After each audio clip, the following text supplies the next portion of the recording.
রিয়া, মালকিন আসতেছে, চলো আমরা কথা বলি। মালকিন, আর আমরা এখানে কাজ করব না। হ্যাঁ মালকিন, আমরা আর কাজ করব না এখানে।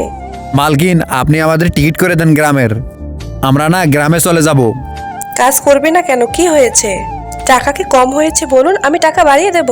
ওই ম্যাডাম, কি হয়েছে না, ছোট সাহেব যে এসেছে না শহর থেকে, ও আমার বোনের সাথে বদমাশি করেছে। ছোট সাহেব? ভাই কি করেছে ও? মালকিন, বাবা একদম ঠিক বলেছে। ওই এরপরে কি হলো তার আগে এই দুইটা ছবির ভেতর থেকে যে কোনো একটা ছবিকে ভালোবেসে থাকলে ভিডিওটিতে লাইক করে চ্যানেলটিকে সাবস্ক্রাইব করে দাও। আর যদি না করো তাহলে আমি বুঝবো তোমরা ছবি দুটোকে ভালোই বাসো না। আর কমেন্টে লিখে যাও আমিন। আরে কি করতেছিস একা একা? ছোট মালিক আপনি?